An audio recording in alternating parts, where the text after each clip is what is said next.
souffrent, ont des peines, ont des difficultés, on va prier pour que Dieu les visite, pour que Dieu leur accorde grâce. Et puis on va prier pour que Dieu bénisse ces moments, que Dieu bénisse ce temps de chant, que Dieu bénisse ce temps où l'on va partager le pain et le vin, ce que nous appelons la scène, la Sainte Seine, c'est-à-dire le souvenir de ce que Jésus a fait à la croix. Il a été crucifié pour nos péchés. Son sang nous purifie de tout péché. Il est ressuscité d'entre les morts pour notre justification. Et nous croyons en ce que la Bible enseigne à ce sujet. Et puis après cela, nous partagerons la parole de Dieu. Nous nous encouragerons les uns les autres au travers de ce que Dieu veut déposer sur chacun de nos cœurs. On va prier un instant et demander à Dieu de bénir ainsi toute cette matinée, de bénir ceux qui ne sont pas là. Sans doute que certains avaient prévu de venir et puis pour différentes raisons ne pourront pas être avec nous. On va prier que Dieu les visite aussi. Voulez-vous vous lever avec moi, si vous le pouvez? Et nous allons prier et demander à Dieu sa bénédiction. Alléluia. Seigneur, nous sommes devant toi et avec beaucoup de grâce, avec beaucoup de reconnaissance, avec beaucoup d'actions de grâce. Nous venons te célébrer, nous venons te dire merci pour ta fidélité, merci pour ces moments. Nous croyons qu'au travers de ce que nous allons t'exprimer maintenant, c'est-à-dire nos chants, l'expression de notre louange, par la louange individuelle que plusieurs vont apporter, certains le feront à voix haute, d'autres le feront à voix basse, certains le feront dans le secret de leur cœur, mais tu entends tout et tu connais tous les sentiments, tu connais toutes les pensées qui traversent nos cœurs. Eh bien, nous désirons que ce moment glorifie Jésus, que ce moment élève notre Dieu que nous aimons. Par toutes sortes de moyens, nous voulons célébrer ton nom. Ainsi, par nos attitudes, nous voulons apporter à Dieu un fruit de reconnaissance, des lèvres qui confessent son nom. Merci de bénir les malades, merci de soutenir ceux qui ont des difficultés, merci de te rapprocher de ceux qui sont en peine. Accorde ton secours encore et ta bénédiction. Nous nous attendons à toi. Nous te remercions pour tout ce que tu as fait. Tu es l'Éternel qui guérit et nous croyons que tu peux guérir dans ce lieu. Tu es l'Éternel qui est souverain et nous croyons que tu peux aller guérir celui qui n'est pas avec nous ce matin, mais que nous avons laissé malade à la maison. Pose ta main sur son corps malade, pose ta main sur son âme en souffrance et relève-le au nom de Jésus. À toi la gloire, à toi l'honneur, à toi la louange. Merci pour ce temps particulier, Seigneur. Amen. Amen. Bon culte à tous.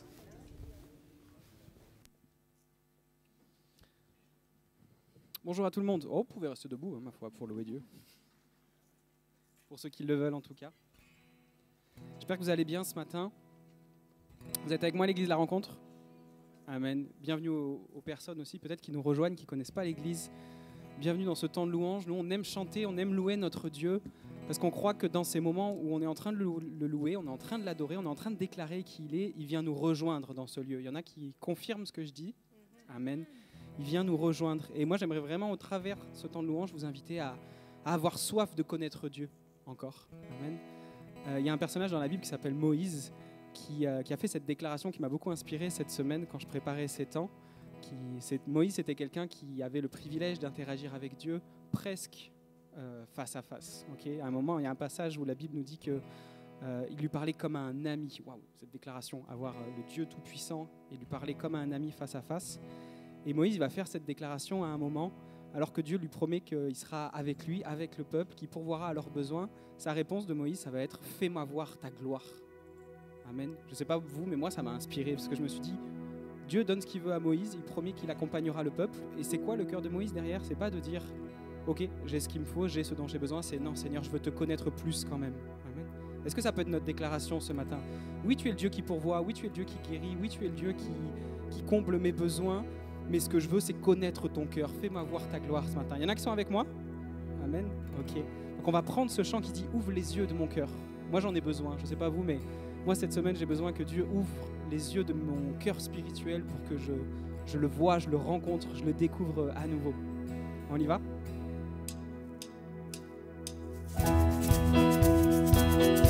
On peut se lever, taper des mains ce matin, sentez-vous libre.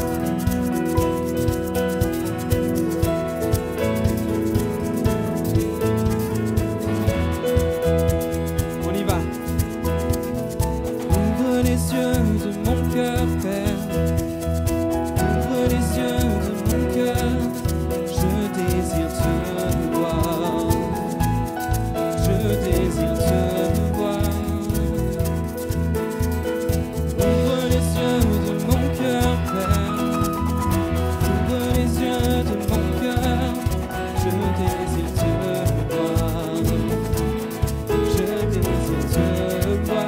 Il est élevé, élevé au plus haut des cieux, rayonnant de l'éclat de ta gloire, et pour ton amour, ta force, alors que nous chantons, tu es saint. Ouvre les yeux. Ouvre les yeux de mon cœur, ouvre les yeux de mon cœur, je désire te voir, je désire te voir. Ouvre les yeux de mon cœur, ouvre les yeux de mon cœur, je désire te voir, je désire te voir. Chante ensemble élevé au plus haut des cieux, rayonnant de l'éclat de ta gloire, et pour ton amour, ta force, alors que nous chantons, tu es saint. Élevé au plus haut des cieux, rayonnant de l'éclat de ta gloire, et pour ton amour, ta force, alors que nous chantons, tu es saint. Tu es saint, tu es saint.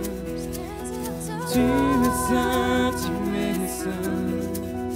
Tu es saint, tu es saint. Je désire te voir. Proclame ensemble.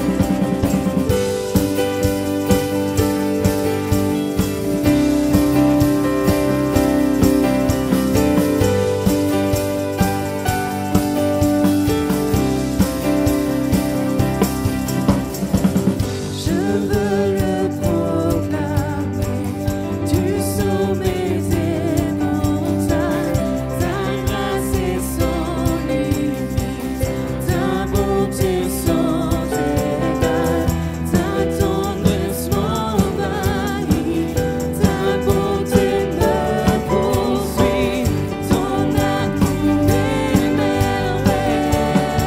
Et je chante, car tu es bon, et je danse, car tu es bon, et je crie de joie. Tu es bon pour moi.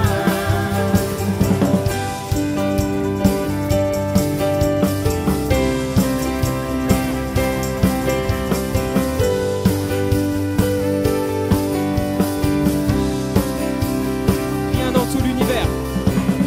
Rien dans tout l'univers, à toi ne se compare. Les océans, la terre, sont reflets de ta gloire. Dans mes plus sombres nuits, ta splendeur m'éblouit. Ton amour m'émerveille. On y va ensemble.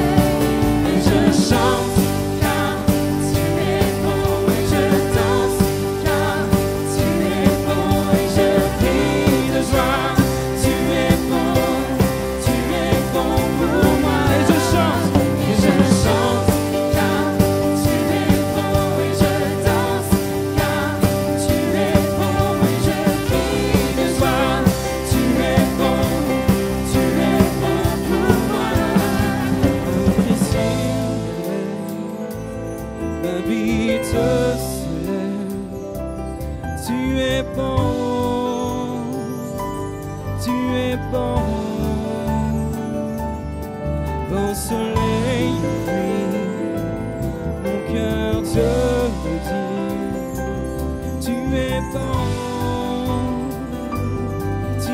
bon, un cri sur mes lèvres, ma vie te célèbre, tu es bon,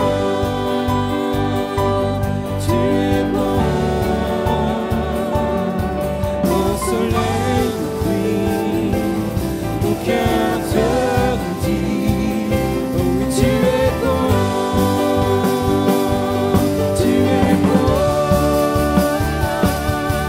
et je chante, car avec moi tu es bon, et je danse, car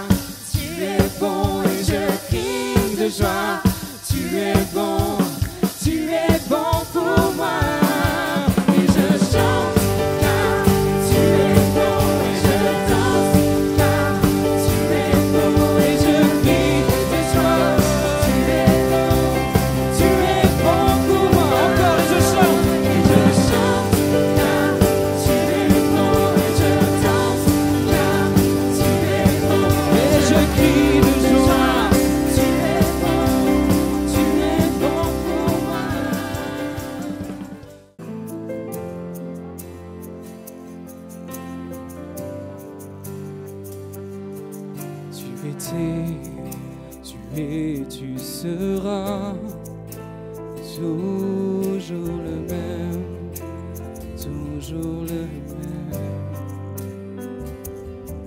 Tu as fait, tu fais, tu feras tant de merveilles, tant de merveilles. En ton temps, tout s'accomplit. Tu es Dieu, le grand je suis.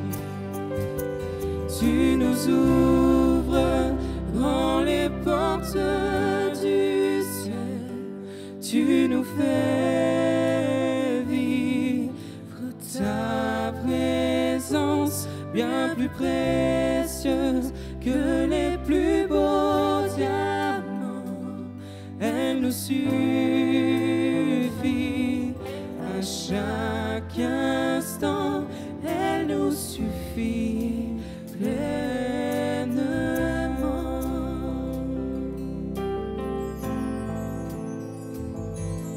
Tu étais, tu es, tu seras toujours le même, toujours le même.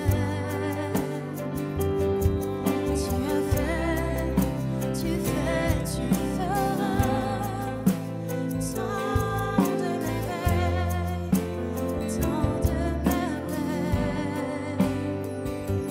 En ton temps, tout s'accomplit. Tu es Dieu, Tu es Dieu, le grand je suis. oui, en ton temps, Ton temps, tout s'accomplit. Tu es Dieu, le grand je suis. chantez-le ce matin. Tu nous ouvres grand les portes du ciel. Tu nous fais vivre ta présence bien plus précieuse que les plus beaux diamants. Elle nous suffit à chaque instant. Elle nous suffit pleinement. El Shaddai, Dieu tout-puissant, tu es Adonai, Dieu qui vit éternellement. El Shaddai, El Shaddai, Dieu tout-puissant, Adonai,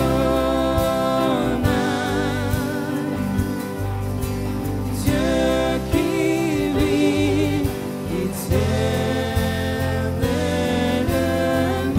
éternellement. tu nous ouvres grand les portes du ciel. Tu nous fais vivre ta présence bien plus précieux que les plus beaux diamants. Elle nous suffit à chaque instant. Elle nous suffit pleinement.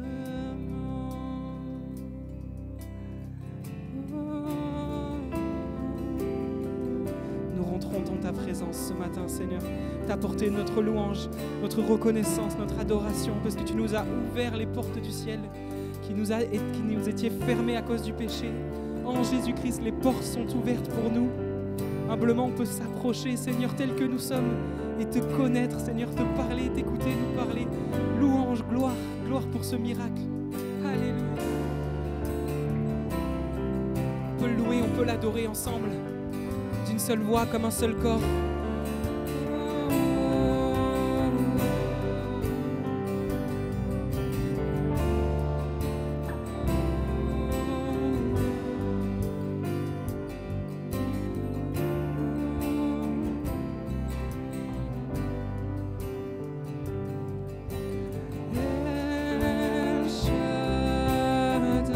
rechante ensemble. Dieu Tout-Puissant. Dieu Tout-Puissant.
Je vous inviterai à partager la parole de Dieu avec moi dans une première lecture qui se fera dans le livre des Nombres.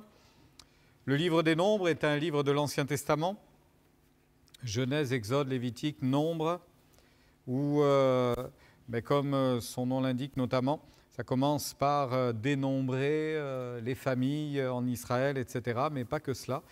Et puis il y a une bénédiction qui tout d'un coup apparaît, Nombres chapitre 6, du verset 22 au verset 26, c'est une exhortation, c'est un encouragement de la part de Dieu pour ses enfants. Et voici ce qu'il va leur dire.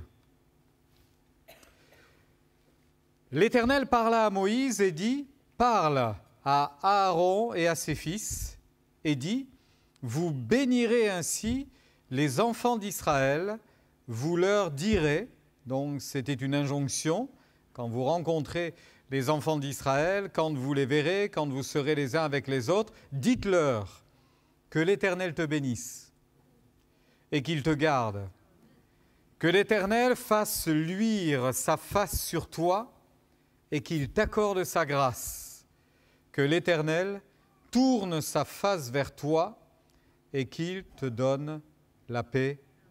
Amen. Quelle bénédiction! Quelle bénédiction! Ces quelques mots, tout est dit, hein?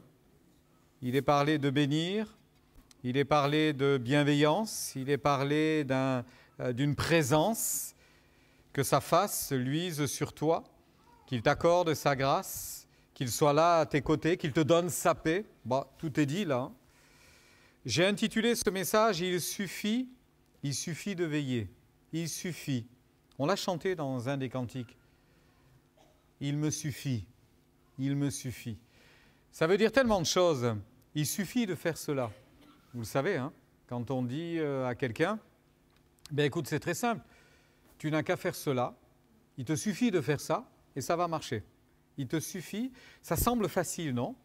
Quand on dit, c'est pas compliqué. Il suffit que tu dises ça, il suffit que tu fasses ça et ça va s'accomplir. Ça paraît tellement simple. Alors, j'ai enfin, après des années, j'ai enfin trouvé la clé du développement personnel. On en entend parler de ça, hein, le développement personnel. Et je me dis, mais je suis un peu perdu dans tout ça. Parce qu'il y a 100 000 bouquins qui ont été écrits là-dessus. Et combien de conférences sont menées. Alors, un vous dit qu'il y a 7 clés pour arriver à la réussite. L'autre vous dit qu'il y en a 12. Quelqu'un d'autre vous dit qu'il y en a 4. On vous parle de process, de processus. Donc, tiens, il y a même un ancien acteur, gouverneur, M. Schwarzenegger. Il vient d'écrire un bouquin. Ça doit être les 7 clés de la réussite ou quelque chose comme ça. Donc, en fait, il y a plein de gens qui ont réussi. Mais alors, je ne vous dis pas le trousseau de clés qu'on doit avoir. Hein. parce que si vous les prenez toutes, ça va en faire quelques-unes. Et vous avez d'ailleurs à l'écran cette image. Vous avez d'un côté ce qui a été théorisé, hein, une pyramide, la fameuse méthode pyramide Maslow, je crois. Et en fait, vous vous rendez compte, bon, c'est peut-être pas très lisible, c'est peut-être un peu petit, mais on parle énormément et on met en avant les besoins. On a des besoins, c'est logique, hein, on a tous des besoins. Donc ça commence par des besoins très terre à terre, c'est-à-dire besoin de manger, besoin de boire, besoin de dormir, besoin tout simplement de respirer. Ça, c'est un besoin vital. Si on n'a pas ça, on n'existe pas. Donc on a besoin de ça. Ça, c'est acquis. Et puis, on se rend compte très rapidement que pour progresser dans la vie, on a besoin de sécurité. On a besoin d'un environnement qui soit stable, de quelque chose qui autour de nous va nous mettre dans de bonnes conditions. Et une fois que vous êtes arrivé à cela, donc vous montez des marches, hein, en fait. Vous ne faites que monter des marches. Vous arrivez à un troisième point qui est le besoin d'appartenance. Vous savez, le besoin d'être aimé, le besoin de se sentir aimé, le besoin justement de créer du lien avec les autres. On n'est pas fait pour rester seul, évidemment. Et puis ça y est, vous avez réussi la troisième marche. Maintenant, vous avez vraiment besoin d'estime. Vous savez, ce qu'on appelle la reconnaissance, qu'on vous apprécie pour qui vous êtes, pour la personnalité et la personne que vous êtes. Et tout le monde a besoin de reconnaissance. Tout le monde a besoin d'estime. Ça fait partie de la nature humaine, ça fait partie de la vie, cela. Et puis, vous arriverez au firmament avec le besoin d'accomplir, besoin d'accomplissement. Qu'une fois que toutes ces choses sont bien installées dans votre vie, eh bien, vous avez un besoin d'action, besoin de mettre en pratique ce que vous avez expérimenté. Je me rends compte qu'il y a vraiment une différence entre ce que humainement on appellera un développement personnel pour arriver, vous l'avez compris, à une forme d'épanouissement, tel que les gens l'ont conçu, et dans la manière dont Dieu l'a conçu. Parce qu'il faut que je vous dise quand même, Dieu veut votre épanouissement. Ben, il le veut. Et il a même une méthode de développement personnel. Et c'est de celle-là dont on va parler ce matin. Donc j'ai trouvé la clé du développement personnel. Elle est spirituelle. Elle est juste biblique. Alors il y a au moins une clé. Vous ne serez pas chargé sur votre trousseau. Au moins une. Le reste, on verra. Mais je me rends compte que finalement, et c'est pour ça que j'ai mis sur un escalier un bonhomme qui monte et un bonhomme qui descend. En fait, pour arriver à l'épanouissement, est-ce qu'il faut monter ou est-ce qu'il faut descendre ? Est-ce qu'il faut monter, c'est-à-dire se réaliser avec tous les besoins que l'on a, hein, avec tous les besoins que l'on ressent ? C'est-à-dire, j'ai besoin qu'on me respecte, j'ai besoin d'exister, j'ai besoin d'avoir de la sécurité, j'ai besoin de connaître mon environnement, j'ai besoin de prouver aux autres que je suis capable, etc. Ou est-ce que j'ai simplement juste besoin de lier et de relier ma relation avec Dieu ? Et vous allez voir que dans la parole de Dieu, il y a énormément de sages conseils, énormément de principes. Et ça, ce sont des principes. Vous en avez 7, vous en avez 12, vous en avez 40, vous en avez 72, vous en trouverez tant que vous voulez. Mettez le nombre qui vous convient et puis allez-y, foncez. Vous allez en trouver sans aucun doute. Tiens, une petite devinette. Quelqu'un a dit un jour, tous les jours, à tout point de vue, je vais de mieux en mieux. Qui a dit ça ? Tous les jours, à tout point de vue, je vais de mieux en mieux. Ah, c'est une colle. La personne qui a dit ça, qui a inventé ce concept, avait rajouté à ce concept qu'il devait le dire 20 fois d'affilée, 3 fois par jour. La méthode Coué, vous avez trouvé. Alors ça en fait quand même 60 par jour. Hein. 60 par jour à dire tous les jours, à tout point de vue, je vais de mieux en mieux. Mais si vous le répétez tous les jours, est-ce que vraiment vous allez de mieux en mieux ? Parce qu'à un moment donné, si on va de mieux en mieux, on va moins le dire. On va moins avoir besoin de le dire. Ou, dans un certain sens, à un moment donné, on arrêtera de le dire parce que je vais bien. Vous connaissez ce que cet humoriste a dit un jour ? dites-nous ce dont vous avez besoin, on vous apprendra comment vous en passer. Ah là, il n'y a plus de besoin, terminé, c'est réglé. Dites-nous ce dont vous avez besoin, n'hésitez pas, allez-y, déchargez-vous. Ok, bon, ben finalement, vous n'en avez pas besoin. Ah bon? J'étais persuadé que j'en avais besoin. Ça ne sert à rien de se répéter qu'on va de mieux en mieux si ce n'est pas vrai. C'est pas vrai? Ça ne sert à rien. Ça ne sert à rien d'essayer de se persuader que demain, ça va être meilleur. Oui, ça peut l'être, mais il faut faire entrer dans notre réflexion un facteur qui, lui, n'apporte pas du courrier à la boîte aux lettres, mais un facteur qui nous a envoyé une lettre venant du ciel, Dieu lui-même. Là, ça vaut le coup de lui faire confiance, bien évidemment. Alors, je crois qu'il ne faut pas regarder la vie en termes de besoins. Il ne faut pas regarder la vie en termes de besoins. On a entendu tout à l'heure, un frère apporter un don spirituel. Si vous ne savez pas ce que c'est, et une sœur également apporter un don spirituel, c'est tout simplement une inspiration que Dieu a déposée dans le cœur de l'un de l'autre, et ils le transmettent comme cela, et volontairement, c'est Dieu qui veut parler à quelqu'un. Et notamment, il a été dit qu'il arrivera pour quelqu'un, peut-être pour quelques-uns, que dans les jours, dans les semaines qui viennent, vous allez apprendre à vous démunir, à vous dépouiller. Bon, ça peut être d'un point de vue évidemment matériel, mais pas que ça peut être spirituel, ça peut être tout un tas de choses. Et c'est certain que quand on regarde la vie en termes de besoins, la dernière chose qu'on a envie de faire, c'est de se dépouiller. D'ailleurs, quels sont ceux qui vivent depuis 30 ans au même endroit, dans la même maison ou dans le même appartement? Levez la main. Depuis 30 ans ou plus, hein? Levez la main. Ouais. Dites-moi, est-ce que vous n'avez pas amassé tout un tas de choses dans votre maison qui ne servent à rien?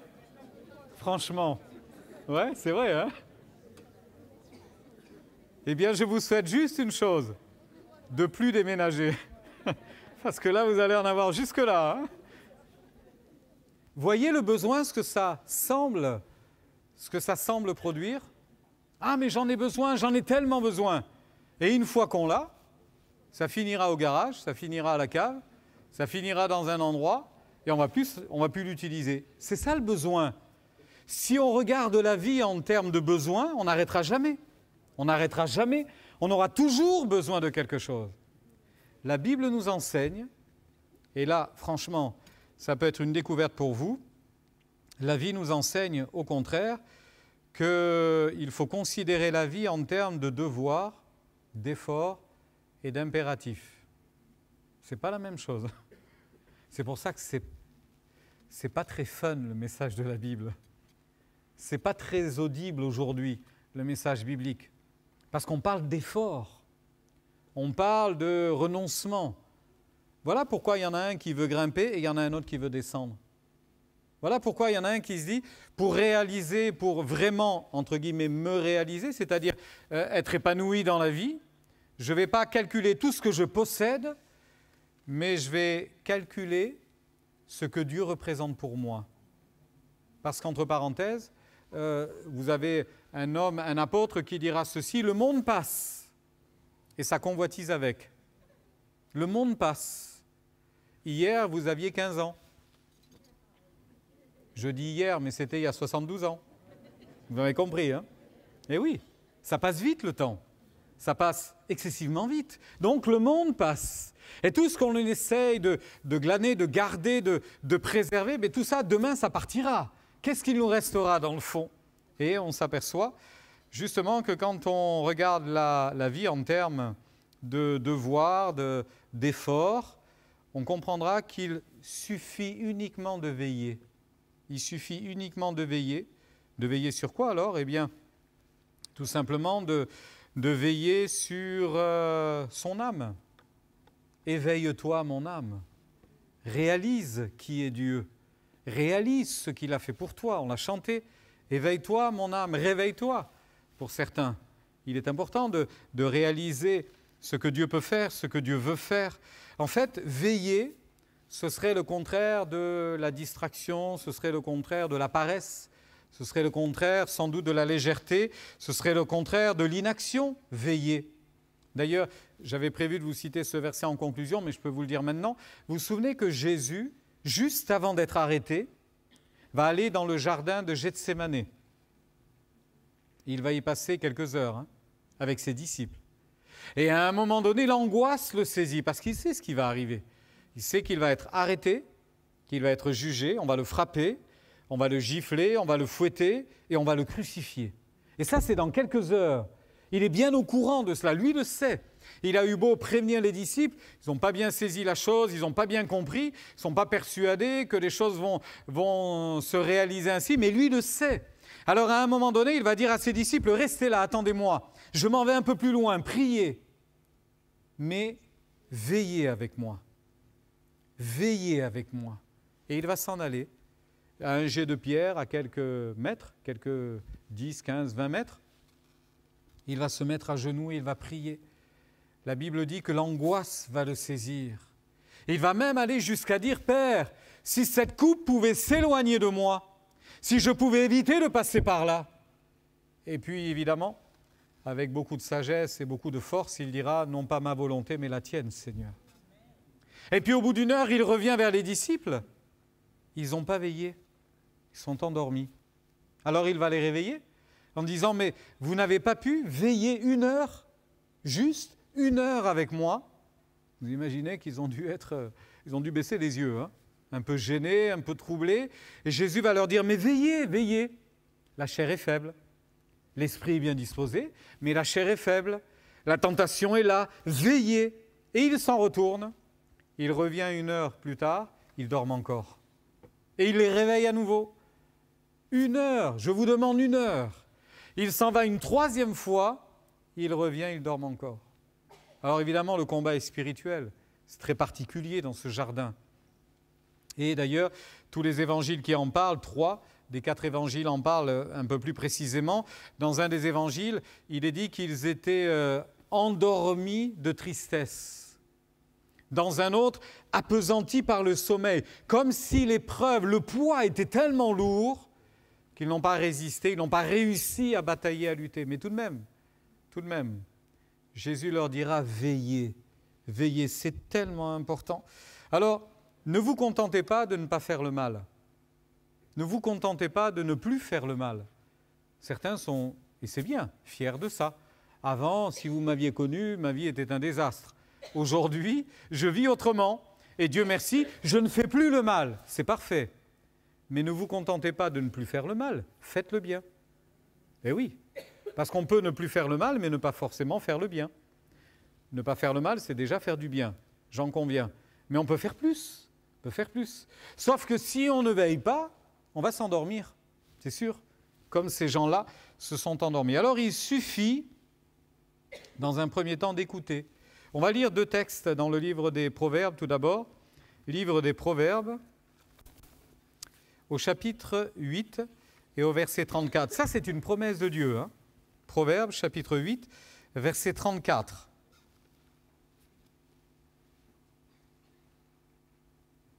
Il est dit, « Heureux l'homme qui m'écoute et qui veille chaque jour à mes portes et qui en garde les poteaux. » On imagine ces lévites, ces sacrificateurs, qui ont en charge la responsabilité du sanctuaire, du temple, du tabernacle. Il faut en prendre soin, il faut le préserver, mais on peut spiritualiser cette formule. Et Dieu nous dit, à chacun d'entre nous, tu seras heureux si tu m'écoutes, si tu veilles aux portes de ton âme, si tu prends garde à bien entretenir ton âme et ton cœur. Tu seras heureux. Dans le livre d'Ésaïe, au chapitre 48, verset 17, Ésaïe chapitre 48, verset 17, il est dit ceci, « Ainsi parle l'Éternel, ton Rédempteur, le Saint d'Israël. Moi, l'Éternel, ton Dieu, je t'instruis pour ton bien, je te conduis dans la voie que tu dois suivre. Oh, si tu étais attentif à mes commandements, ton bien-être serait comme un fleuve et ton bonheur comme les flots de la mer. Moi, l'Éternel, ton Dieu, je t'instruis pour ton bien, je te conduis dans la voie que tu dois suivre. Oh, si tu étais attentif à mes commandements, ton bien-être serait comme un fleuve et ton bonheur comme les flots de la mer. Si tu étais attentif à mes commandements. Est-ce que c'est si difficile d'écouter? Est-ce que c'est si difficile de se concentrer? Il y a des études qui sont quand même assez perturbantes. Des études. Il y a une étude qui dit, elle date de 2022 maintenant, le temps de concentration optimal que vous et moi pouvons tenir, c'est 25 minutes. Temps de concentration optimal. Mais je vais vous dire autre chose, et là vous allez tomber de votre chaise. Savez-vous quel est le temps d'attention moyen d'un être humain? Chacun d'entre nous. Le temps d'attention moyen. 8 secondes. 8 secondes. Et vous savez qui c'est, lui, là? C'est Nemo, pour ceux qui connaissent.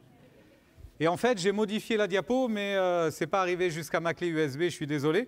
Mais en fait, ce n'est pas lui que je voulais mettre, c'est elle. Dory. Vous connaissez Dory dans ce dessin animé? Elle oublie tout. Ils se croisent, les deux poissons, ils se parlent, c'est un dessin animé. Hein. Et puis, lui, Nemo s'en va, il revient 10 secondes plus tard, et l'autre lui dit « Ah, bonjour, vous êtes qui ?» Et puis, etc., enfin, toute l'histoire. Mais là où ça ne va pas vous plaire, c'est que le temps d'attention d'un poisson rouge, c'est 9 secondes. Ouais, c'est plus que vous. C'est des études, hein. 9 secondes. Vous vous rendez compte? Non, mais c'est à tomber par terre, quand même. C'est à tomber par terre. Ce sont des études sérieuses, hein. Ce sont des études sérieuses. Si je vous disais, et là, tous les parents qui ont des ados, ils vont dire, ben là, je suis bien d'accord avec vous, 25% des ados oublient des infos importantes. Ouais. Ça fait quand même 1 sur 4. Hein. Je trouve que ça fait pas mal quand même. Hein. Il y a 7% des personnes qui oublient même leur anniversaire. Ça, j'ai du mal à le croire, mais bon, pareil que c'est possible. Et écoutez bien, et ça c'est le monde dans lequel nous vivons. Savez-vous quelle est la durée moyenne de visionnage d'une vidéo sur Internet? Quand quelqu'un regarde une vidéo sur Internet, savez-vous le temps moyen de visionnage d'une vidéo par Internet? 2 minutes 7 secondes. Ça veut dire que quand quelqu'un reste 1 heure sur son téléphone, je dis quelqu'un, c'est vous, c'est moi, c'est n'importe qui, 1 heure sur son téléphone, sur Internet, ben, il a dû en voir 10, 15, 20, 30 de vidéos, parce qu'il ne restera pas plus de 2 minutes et quelques. Vous vous rendez compte? L'attention aujourd'hui, c'est quelque chose qui nous fuit. Ça nous échappe littéralement. Et Dieu nous dit, heureux l'homme qui m'écoute. Mais si vous l'écoutez que 8 secondes, vous n'allez pas aller loin. Hein. Vous n'allez pas aller loin. Si vous l'écoutez que, allez, 10 secondes pour faire plus que le poisson rouge, 10 secondes, vous n'allez pas aller loin. Si vous l'écoutez que 2 minutes, vous n'allez pas aller loin. Heureux l'homme qui m'écoute. Si tu étais, d'ailleurs, c'est pas pour rien que Dieu dit si tu étais attentif à mes commandements, ton développement personnel ne te préoccuperait plus, parce que ton bien-être serait comme un fleuve et ton bonheur comme les flots de la mer. Ce serait quasiment infini. Allez au Gros du Roi, allez au bord de la mer, regardez l'horizon, vous voyez que c'est vaste. Hein. On n'en voit pas l'autre bout. Hein. Vous ne voyez pas ni la Corse, ni l'Algérie, vous ne voyez rien. Hein. C'est très loin. Et pourtant, ce n'est qu'une mer. Imaginez l'océan. Donc, il y a un décalage incroyable entre ce que l'on veut, ce que Dieu nous propose, et il suffit simplement de l'écouter. Ce n'est pas compliqué, dites-moi. Il suffit. Alors, peut-être qu'il faut faire une pause avec son téléphone. Ouais, peut-être. Qu'il faut dire, allez, pendant 1 semaine, je vais faire que répondre aux appels. Parce qu'en fait, un téléphone, ça sert à ça, hein, logiquement. Mais ça, c'était dans le vieux monde. Ça sert à téléphoner, à recevoir des appels. Aujourd'hui, ça ne sert plus à ça. Hein. Les gens ne téléphonent même plus avec. Hein. Texto, à la limite, WhatsApp, etc. Et puis surtout, info. Vous vous rendez compte, toutes les informations que vous faites entrer dans votre cerveau, qui ne sont pas du tout analysées, parce qu'en temps réel, ils ne peuvent pas les analyser. Parce que vous avez un défaut d'attention. On a tous un défaut d'attention. Et au bout de quelques secondes, on décroche. D'ailleurs, vous vous souvenez, quel verset on a lu au début? C'était dans quel livre de la Bible qu'on a lu un verset? Ouais, dans le livre des Nombres, c'est ça. Mais le troisième passage qu'on a lu, c'était où? Je savais que j'allais vous perdre. Mais c'est taquin de ma part. La vérité, c'est qu'on a ce défaut d'attention. Et franchement, j'insiste, Dieu a des choses à nous dire encore. Écoutez-moi. Dieu a des choses à nous dire. Il a vraiment des choses à nous dire encore. Alors que Dieu nous aide, il suffit juste de l'écouter. Il suffit juste de prendre le temps de l'écouter. Je vous encourage à prendre le temps de l'écouter. Et puis une fois qu'on a écouté, bien évidemment, on va mettre en pratique. Bien évidemment. Alors pour mettre en pratique, c'est très simple. Ésaïe chapitre 56. Ésaïe chapitre 56, versets 1 et 2. Ésaïe 56, versets 1 et 2. Ainsi parle l'Éternel, observez ce qui est droit et pratiquez ce qui est juste. C'est simple, hein? Observez ce qui est droit, pratiquez ce qui est juste, car mon salut ne tardera pas à venir et ma justice à se manifester. Heureux l'homme, heureux l'être humain, l'homme, la femme, heureux l'homme qui fait cela et le Fils de l'homme qui y demeure ferme. Heureux l'homme qui fait cela et le Fils de l'homme qui y demeure ferme. J'ai trouvé un verset également dans le livre du Cantique des Cantiques, j'aime beaucoup ce verset. Au chapitre 3, je vais vous le citer, il est dit ceci, ce sont les versets 3 et 4. « Je chercherai celui que mon cœur aime ». On va spiritualiser cette formule. Un homme, une femme qui cherche à soigner sa relation avec Dieu. Soigner sa relation avec Dieu. Entretenir sa relation avec Dieu. Je chercherai celui que mon cœur aime. Je l'ai cherché et je ne l'ai point trouvé. Quelle déception! Les gardes qui font la ronde dans la ville m'ont rencontré.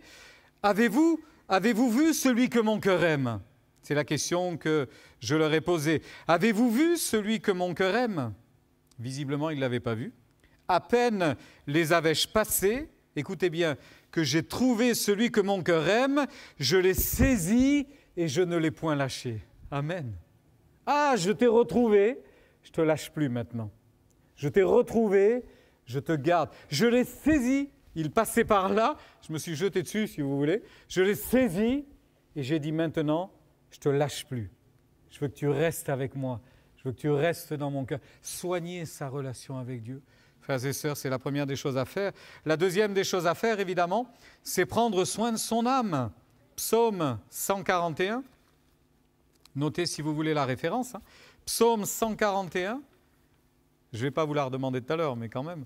Psaume 141. Il est dit ceci.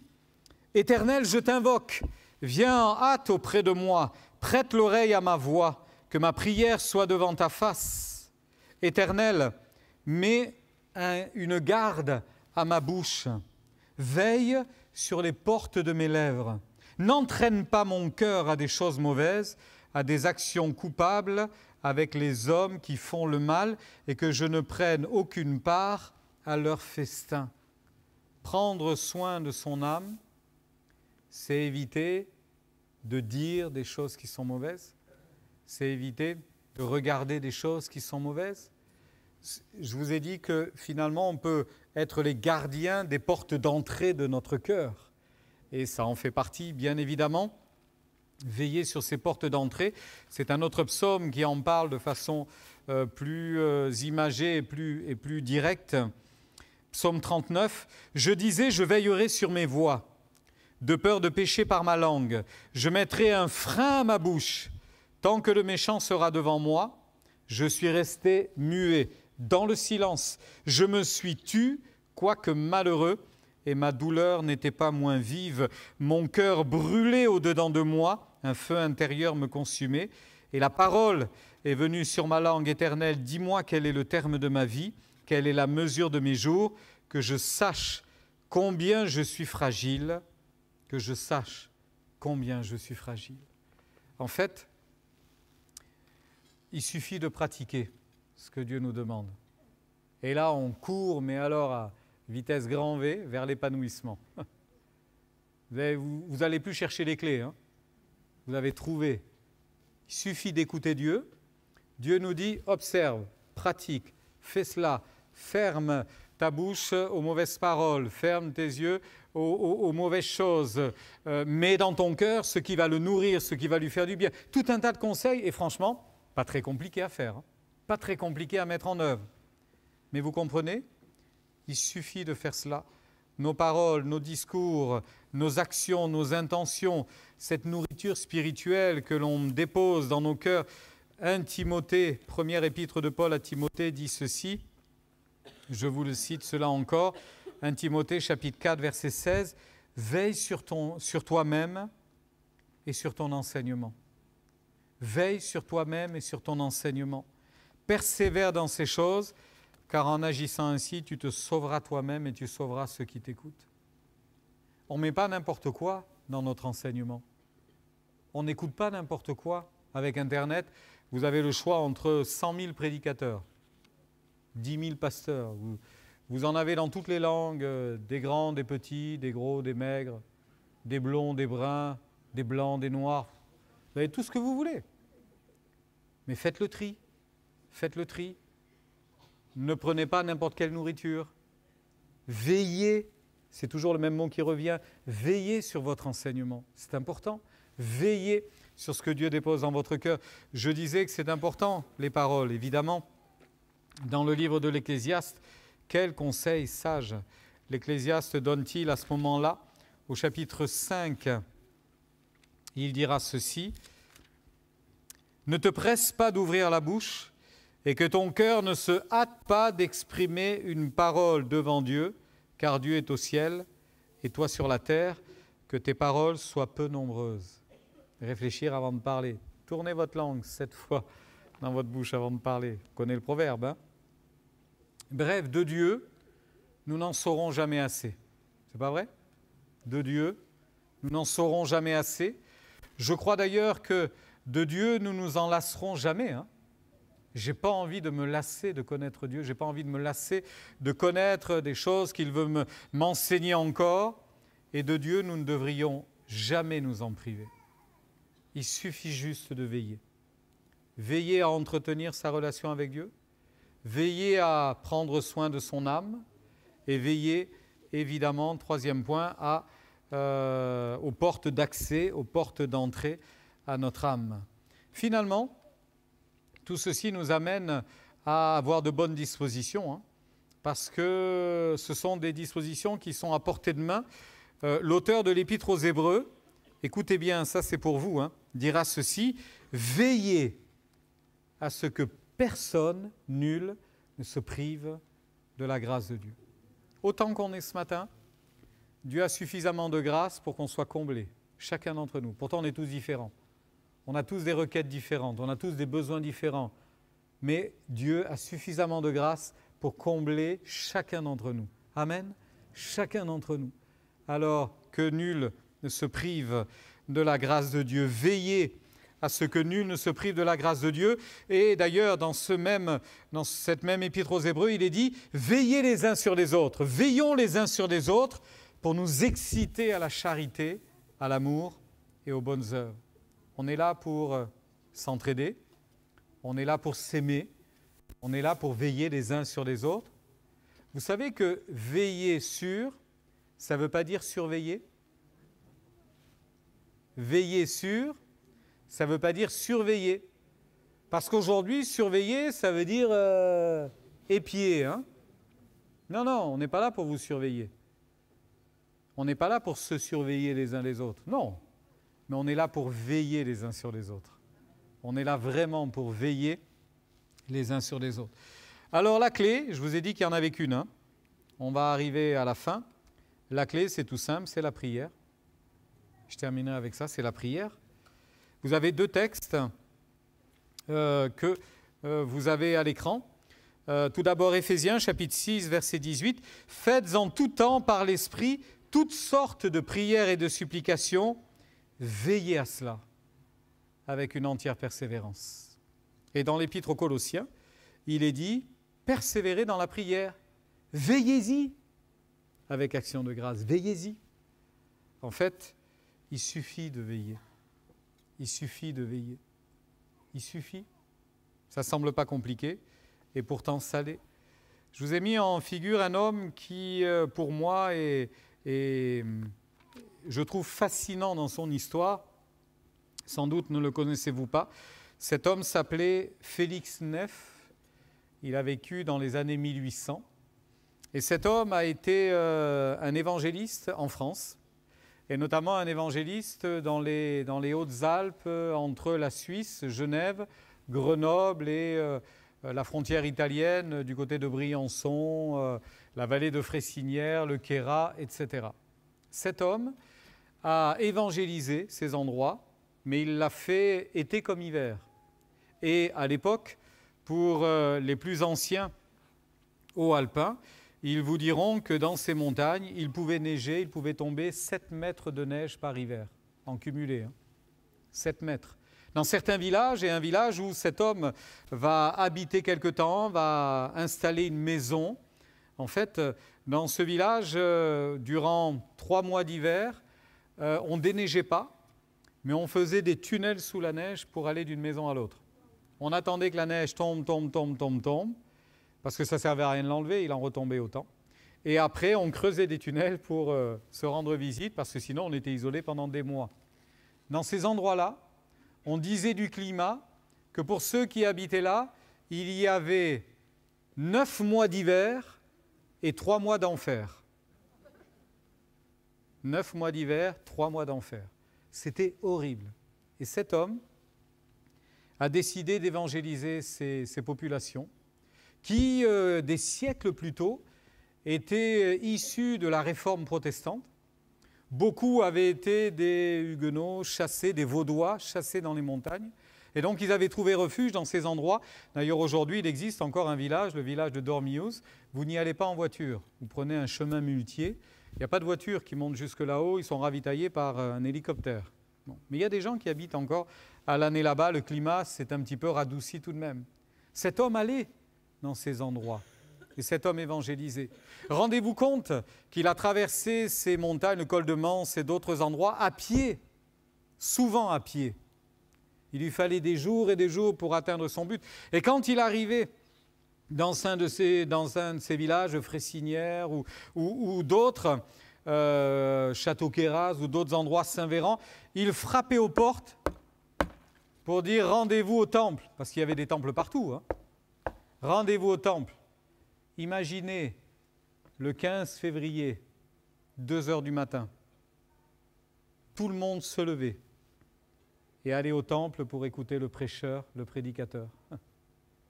Et début du 20e, on a discuté avec un monsieur âgé qu'il avait connu alors que lui était tout enfant. Et il dira, mais que pouvez-vous nous dire de ce fameux Félix Neff ? Il y a des livres qui ont été écrits, l'apôtre des Hautes-Alpes, notamment, qui racontent sa biographie. Qu'est-ce que vous pouvez nous dire de cet homme ? Quel est le souvenir que vous en avez gardé ? Et cet homme a réfléchi un moment et il a eu une réponse très étonnante. Il dira, il était d'une terrible douceur. Il était d'une terrible douceur. 2 mots qui ne vont pas ensemble. Ouais, terrible douceur. Savez-vous à quel âge cet homme est mort ? De fatigue, épuisé par l'œuvre qu'il avait accomplie. 32 ans. 32 ans. Il a commencé son ministère, c'était un capitaine de l'armée suisse. Il a rendu les armes, il a commencé le ministère à 20 ans à peu près. Une vingtaine d'années, 21 ans me semble-t-il. Et il a commencé à faire de l'évangélisation sur la Suisse, ça ne lui a pas plu. Il dit, ils sont tous endormis à Genève, s'il y a 3 chrétiens, c'est le bout du monde. je m'en vais ailleurs, là où il y a vraiment des non-croyants et qui n'avaient jamais entendu parler de Dieu. Et donc, il s'est retrouvé dans les Alpes. 12 ans, 13 ans d'efforts inlassables pour mourir à cet âge-là, mais aujourd'hui, on en parle encore. Quoique mort, il parle encore, dira-t-on d'Abel. Eh bien, cet homme, un jour, a eu cette réflexion que je vous ai mis à l'écran. Ça m'a fait réfléchir tout de même, hein, parce que ce n'était pas n'importe qui. Cet homme dira « Je peux dire de mon cœur ce qu'on dit de nos montagnes ». Les Hauts-Alpins appellent toutes les montagnes autour d'eux « mes montagnes hein. ». Ils sont très, très personnels. Hein. « Je peux dire de mon cœur ce qu'on dit de nos montagnes. Il neige beaucoup parce qu'il y fait froid. » C'est logique, hein. Si la température descend, dès que vous êtes à 0, 0, -1, le ciel est rose, orangé, il va neiger, vous le savez. Bon. Je peux dire de mon cœur ce qu'on dit de nos montagnes. Il neige beaucoup parce qu'il y fait froid, et il fait froid parce qu'il y neige beaucoup. Ça va dans les deux sens. Je ne prie pas, dira-t-il, parce que mon cœur est froid. Et mon cœur est froid parce que je ne prie pas. Ça va dans les deux sens. Mon cœur est froid, je n'ai pas envie de prier. Oui, mais mon frère, ma sœur, si tu ne pries pas, ton cœur ne va pas se réchauffer. C'est impossible. Et au contraire, il va être encore plus froid. Et puisqu'il sera plus froid, tu prieras encore moins. Et parce que tu prieras moins, vous avez compris le principe. Finalement, il suffit. Même si on n'est pas capable d'égaler Dory à 9 secondes et qu'on n'en fait que 8 d'attention, c'est pas grave. Soyez attentifs 8 secondes. Et si vous décrochez, ne décrochez pas plus que 8 secondes. Et recommencez à être attentif 8 secondes. Et si vous décrochez 8 secondes, c'est pas grave. Mais tout de suite après, soyez encore attentif 8 secondes. Un jour, on demandait à un homme, Smith Wigglesworth, prédicateur anglais, qui a eu un ministère vraiment de guérison dans les années 1800 et quelques, vraiment un ministère de miracles, de guérison incroyable, des cancers, des infirmes, enfin, c'est impressionnant les miracles qu'il a pu voir. Et un jour, on lui a posé la question, pasteur, quel est le secret de votre grande puissance, de cette grande puissance que vous manifestez? Et cet homme dira, je ne prie jamais plus de 10 minutes d'affilée. Je ne prie pas plus de 10 minutes, mais je ne reste jamais plus de 10 minutes sans prier. Waouh! Ça vous en fait des heures par jour. Hein? Je ne prie pas plus de 10 minutes, notre concentration n'y arrive pas. Eh bien, priez 10 minutes, mais ne restez pas plus de 10 minutes sans prier. Et vous allez voir le bien que tout cela va vous faire. Alors, bien-aimés, voilà le secret du développement personnel. Grandir, s'épanouir et être heureux sont juste les fruits d'un travail spirituel. Il suffit d'écouter Dieu, il suffit de pratiquer, il suffit de veiller sur son cœur, sur son âme, sur sa relation avec Dieu, et tout le reste viendra par-dessus. Amen. J'aimerais qu'en conclusion, on chante un cantique maintenant. Ce chant est directement issu de ce texte que je vous ai cité tout à l'heure. Que l'Éternel te bénisse et qu'il te garde. Que l'Éternel, mon frère, ma sœur, on peut se lever ensemble, on va rester dans la prière. Est-ce qu'on peut se lever, rester les yeux fermés, prier du fond de notre cœur pour que Dieu agisse encore? Et vous allez chanter vous aussi, que l'Éternel te bénisse, me bénisse et qu'il me garde. Appropriez-vous ce texte. Que l'Éternel fasse luire sa face sur moi, qu'il m'accorde sa grâce aujourd'hui et que l'Éternel tourne sa face vers moi et qu'il me donne, qu'il me redonne, qu'il me donne comme tout à nouveau sa paix. Amen. Dieu te bénit et te garde, il rayonne sur toi et t'accorde sa grâce. Ton Dieu se tourne vers toi, te donne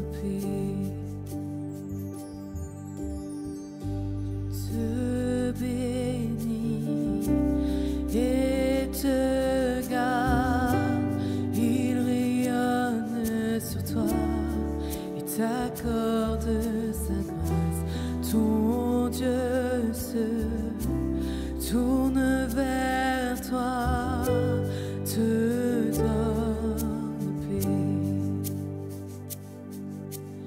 Amen, amen,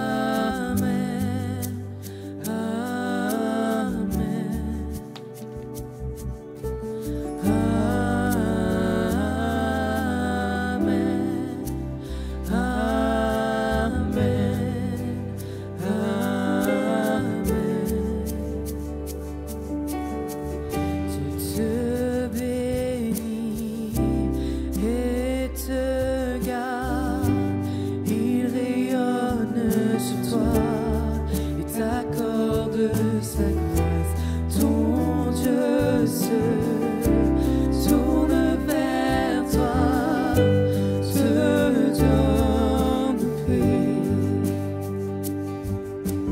Amen, amen,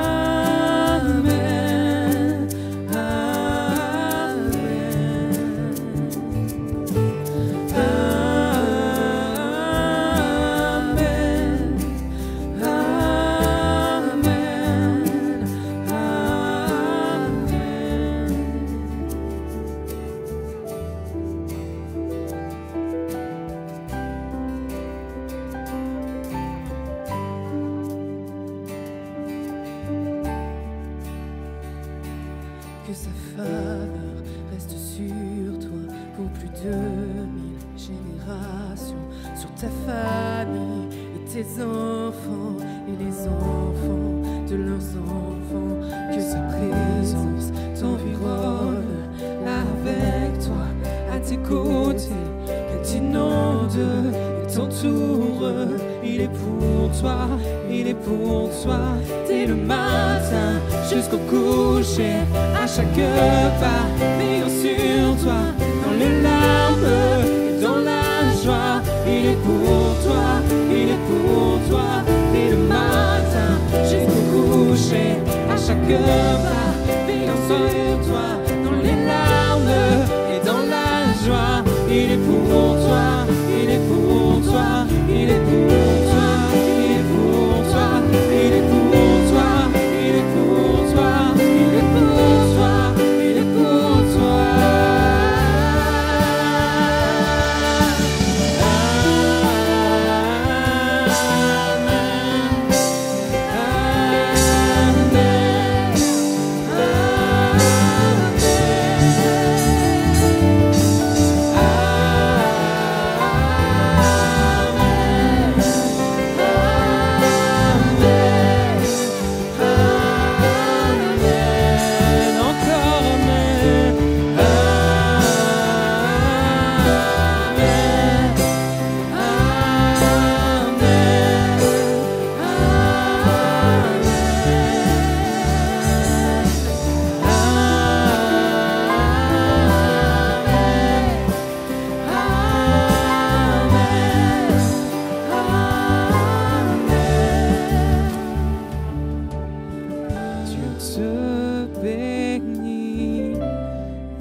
Te garde, il rayonne sur toi, t'accorde sa main, ton Dieu se tourne vers toi, te donne paix.